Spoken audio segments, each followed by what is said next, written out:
यहां पर कोलकाता में ईडी ने पुलिस डिप्टी कमिश्नर और बिजनेसमैन से जुड़े ठिकानों पर बड़ी छापेमारी की है। जी हां, ये बड़ी खबर हम आपको बता रहे हैं कि पुलिस डिप्टी कमिश्नर को उनके घर पर जो है ईडी ने छापेमारी की है। ये रेड एक कथित एक्सटॉर्शन और लैंड स्कैम सिंडिकेट से जुड़े माने जा रहे हैं। लॉन्ड्रिंग केस में बताया जा रहा है। जांच में यह भी सामने आया कि ये पूरा नेटवर्क सोना पप्पू नाम के आपराधिक गैंग से जुड़ा हो सकता है। कोमल, इतनी बड़ी खबर जो निकल कर आ रही है, इस पर ममता बनर्जी ने भी कुछ देखिए, ममता बनर्जी का ये बयान सामने आया है कि जो कार्रवाई जिसके घर हुई है वो कहीं ना कहीं उनकी सुरक्षा ज्यादा करता है, और कहीं ना कहीं उनका ये कहना है कि जो बीजेपी है मुझे मारकर चुनाव जीतना चाहती है। इस तरीके के जो बयान है अंकुर, वो अब सामने आ रहे हैं। बिल्कुल कोमल, साफ तौर पर ममता बनर्जी का ये कहना कि मेरी सुरक्षा की देखरेख वही करते थे, वो जो पुलिस अधिकारी थे वही मेरी सुरक्षा की देखरेख करते थे।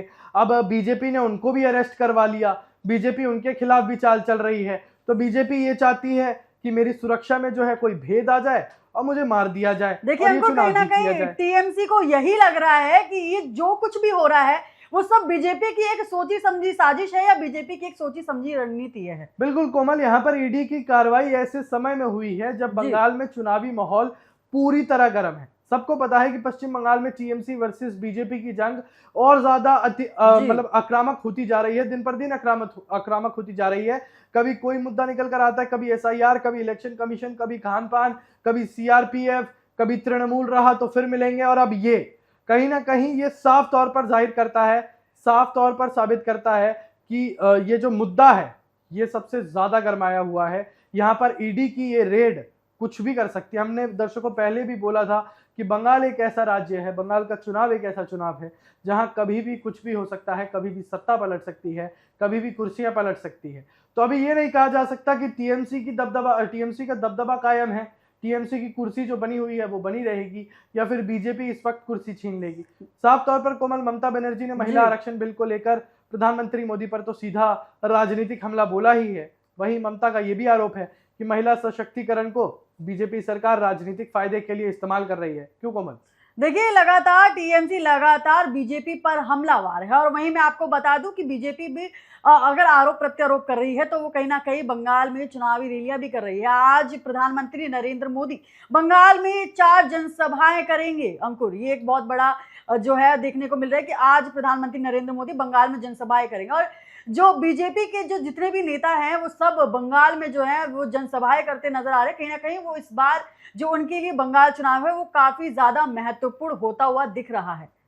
बिल्कुल कोमल, बीजेपी, अगर हमने महिला सशक्तिकरण की बात करी तो बीजेपी इसे महिला सशक्तिकरण का ऐतिहासिक कदम बताकर अपना चुनावी नैरेटिव बना रही है। कहीं ना कहीं बीजेपी साफ तौर पर कह रही है कि भैया हम तो चाह रहे हैं लागू करना, विपक्ष नहीं चाह रहा है। और वही विपक्ष बोल रहा है कि भैया ये अपनी चुनावी जो है रणनीति बना रहे हैं, यहाँ पर सियासत को गर्म किया जा रहा है महिला आरक्षण के नाम पर। अब जनता भी इसी जो है चक्कर में पड़ी हुई है कि कौन सच बोल रहा है, कौन गलत बोल रहा है, किसकी मानी जाए, किसकी ना मानी जाए।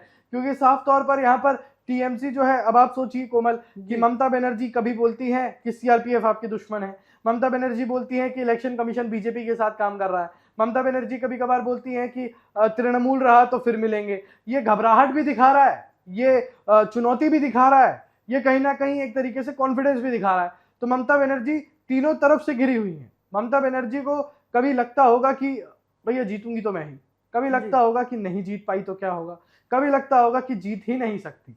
क्योंकि ममता बनर्जी के जितने भी बयान हैं वो कहीं ना कहीं ये सारी चीजें साबित कर रहे हैं। और बीजेपी का आना, संकल्प पत्र जारी करना, अमित शाह का एक से बढ़कर एक बयान देना, प्रधानमंत्री मोदी का एक से बढ़कर एक बयान देना, योगी आदित्यनाथ का बयान देना, रेखा गुप्ता का वहां पर आना, ये साफ तौर पर साबित करता है कि बंगाल चुनाव जो इस वक्त है, जो तूल पकड़े हुए है, जो बहुत ज्यादा सरगर्मी का मुद्दा बन गया है। वहीं कोमल, 2026 चुनाव से पहले हर बड़ा मुद्दा अब सीधे वोट बैंक की राजनीति से जुड़ चुका है। यहाँ पर सोचिए आप, महिला सशक्तिकरण की ममता बनर्जी ने बात करी है। बेशक उनका ये कहना है कि उन्होंने ट्वीट भी किया था, ममता बनर्जी ने यह भी कहा था कि प्रधानमंत्री मोदी ये जो सशक्तिकरण को लेकर राजनीति खेल रहे हैं वो सही नहीं है। मेरे कार्यकाल में, यानी ममता बनर्जी के कार्यकाल में जो है महिला सशक्तिकरण पर बहुत ज्यादा ध्यान दिया जाता है, यहाँ पर हम महिलाओं का सम्मान करते हैं। ममता बनर्जी फिर जो है एसआईआर का जो मुद्दा उठा देती है, एसआईआर जो कि हमने पहले भी कहा कि चुनावी गेम चेंजर बन सकता है। एसआईआर का मुद्दा बंगाल ने भी उठाया कोमल, उत्तर प्रदेश ने भी उठाया। एसआईआर को एक तरीके से जो है बीजेपी का सियासी खेल बताया गया। कोमल, अगर ये एसआईआर की हम बात करें यहाँ पर एसआईआर को जो है बंगाल ने, खास करके ममता बनर्जी ने बोला कि एसआईआर से हमारे वोट बैंक काटे जा रहे हैं। किस हद तक सच था ये? देखिए अंकुर, कहीं ना कहीं बीजेपी, सॉरी माफ कीजिएगा, टीएमसी ने लगातार चुनाव आयोग पर आरोप लगाए हैं कि जो वो है वोट बैंक को काट रही है। इस बीच उन्होंने बीजेपी पर भी ये आरोप लगाया था कि वो उनके वोट चुरा लेगी, लोगों को नींद की गोलियां दे देगी। बिल्कुल। तो ऐसे आरोप भी सामने आ रहे हैं और ये भी सामने आ रहा है कि इस बार जो टीएमसी की जो पकड़ है वो ढीली पड़ती हुई नजर आ रही है, जो बीजेपी है वो ऊपर उठती हुई नजर आ रही है। तो कहीं ना कहीं ये डर भी एक तरफ से ममता बनर्जी को सताया जा रहा है। लेकिन अंकुर, जैसा कि आपने पहले भी कहा था कि बंगाल में ऐन मौके पर जो है तस्वीरें वो हमेशा बदलती हुई नजर आती हैं। बिल्कुल बदल सकती है कोमल, बिल्कुल बदल सकती है, क्योंकि बंगाल इस वक्त जो है पूरे देश की निगाहें बंगाल पर टिकी हुई है।